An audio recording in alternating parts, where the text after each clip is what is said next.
dia 13 de outubro de 2022.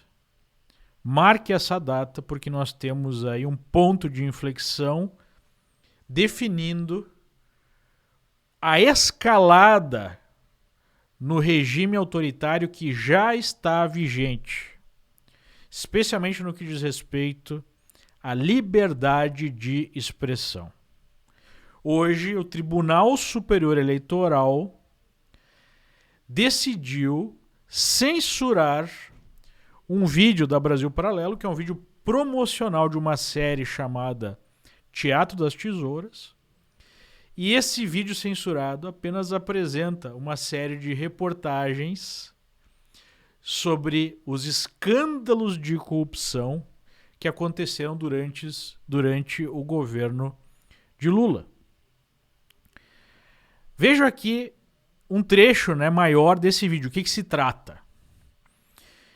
Há um narrador que fala o seguinte: nos primeiros anos de governo Lula, os esquemas de corrupção foram colocados em prática. O escândalo dos bingos veio à tona em 2004 e em 2005. O escândalo dos Correios deu origem às investigações do Mensalão. No meio de tudo isso, ainda teve o caso conhecido como dólares na cueca. Em 2006, a máfia dos sanguessugas desviava dinheiro destinado à saúde. E durante o período eleitoral, o escândalo dos dossiês que poderia colocar em risco a reeleição de Lula também estourou. Ou seja, o que nós temos aí é apenas a apresentação de fatos históricos, que ninguém questiona. Inclusive, vários deles foram alvo de julgamentos que levaram à condenação dos criminosos que participaram de tais crimes. Pois bem, o PT entrou na justiça pedindo liminarmente a censura do vídeo, a retirada desse vídeo do ar, porque seria uma propaganda negativa a Lula e não seria aí compatível com a realidade, seria uma fake news, porque Lula não foi julgado em nenhum desses casos. Portanto, estaria sendo feita uma relação negativa e mentirosa de Lula com esses escândalos de corrupção. Só que tem um problema aí. Em nenhum momento do vídeo se atribui a corrupção diretamente a Lula, mas sim se fala que foi durante o seu governo que tal e outro escândalo de corrupção aconteceram. O ministro que julgou essa liminar julgou improcedente, dizendo que a empresa estava fazendo uso da liberdade de expressão e os fatos ali eram fatos conhecidos, era arte, era jornalismo. Portanto, não cabia a censura. E no plenário do Supremo hoje, para surpresa, houve uma decisão de 4 votos contra 3, que sim, deveria ser censurado esse vídeo. Nós tivemos os 3 ministros do TSE que também estão no STF votando a favor da censura, e mais o ministro do STJ, que faz parte do TSE, aquele que o Lula deu os tapinhas no rosto recentemente, carinhosamente. E aí abriu a discordância o ministro Lewandowski, dizendo que não se trata de mentiras, são fatos reais, mas que criam uma desordem informacional. Porque mesmo sendo fatos reais, a conclusão é equivocada. Só que ele não disse exatamente qual era a conclusão, porque não há exatamente uma conclusão no vídeo. Mas ele também disse que o público, o eleitor, o espectador médio não teria condições de identificar essa desinformação. Então seria uma segunda geração de desinformação, como disse o ministro Moraes em seguida, que desempatou, estava 3-3 a favor da censura, dizendo que você pode usar fatos verdadeiros para chegar a conclusões falsas e que este era o caso. Ora, isso remete claramente a crime-ideia. Aquele crime, né, que foi definido no romance distópico 1984 de George Orwell, que retrata uma ditadura brutal, onde você chegar a conclusões contrárias ao regime seria um crime de pensamento.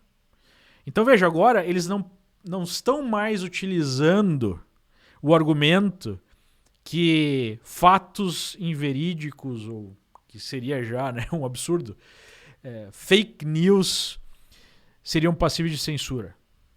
As verdades, mas interpretadas da maneira equivocada, devem ser censuradas a critério de quem? A critério do tribunal. E obviamente que nesse caso a critério do quê? A critério de favorecer o candidato ex-presidiário Lula. Então a conclusão que você deve chegar é que Lula não tem nada a ver com corrupção, o PT não tem nada a ver com corrupção. E o mais impressionante é que na manifestação do PT no pedido de liminar há exatamente esse ponto. Ali está colocado o seguinte, até vou recuperar aqui em detalhe. Deixa eu ver se eu consigo colocar na tela para você.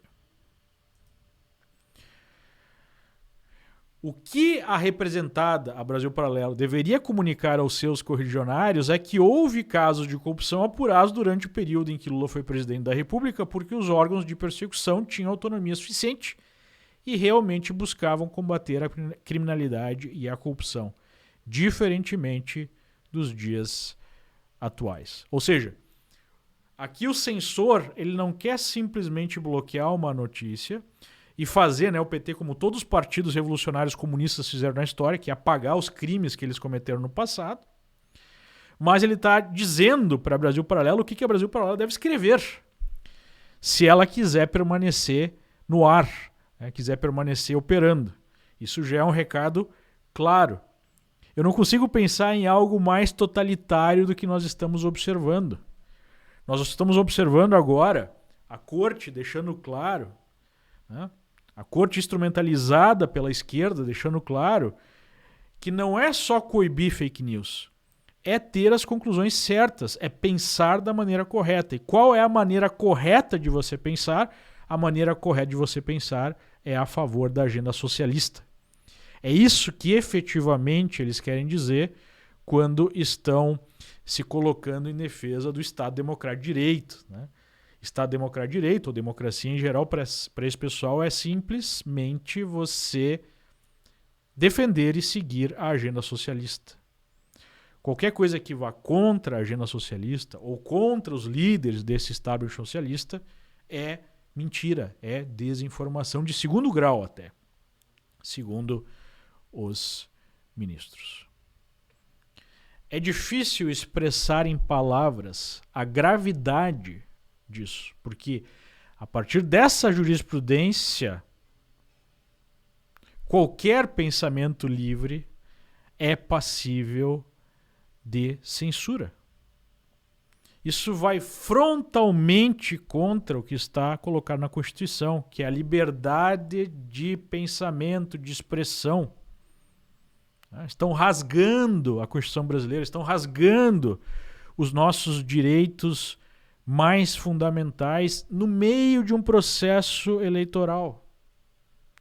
Como é que as pessoas vão ter a capacidade de escolher um candidato para ser presidente ou mesmo outros representantes se nós não temos liberdade de imprensa, liberdade de expressão? O que nós temos hoje no Brasil, qualquer pessoa honesta não vai discordar de mim, é uma imprensa totalmente enviesada, atacando um candidato que representa a direita, defendendo um candidato que defende a esquerda, e os juízes do jogo, que deveriam ser imparciais, estão, né, censurando a direita por falar verdades, enquanto não há censura para a esquerda por falar mentiras. Ou nós não observamos o deputado Janones durante a semana, utilizando um vídeo pornográfico de um ator gay, né, profissional, para atribuir esse vídeo a um deputado conservador dizendo que era ele, para difamá-lo, para assassinar a sua reputação. Isso pode. E ele abertamente diz que ele está promovendo fake news porque é a maneira de combater a direita, segundo ele. Com os jornais ainda batendo palma, achando interessante. Veja que interessante, o Janones está fazendo uma estratégia cultural. Como é que as pessoas vão ter a capacidade de ter acesso às informações de maneira minimamente, né, equitativa se um lado é 100% censurado e o outro lado pode tudo? Independente do resultado das eleições, nós temos uma estrutura de censura já funcionando no Brasil. Perseguição e censura.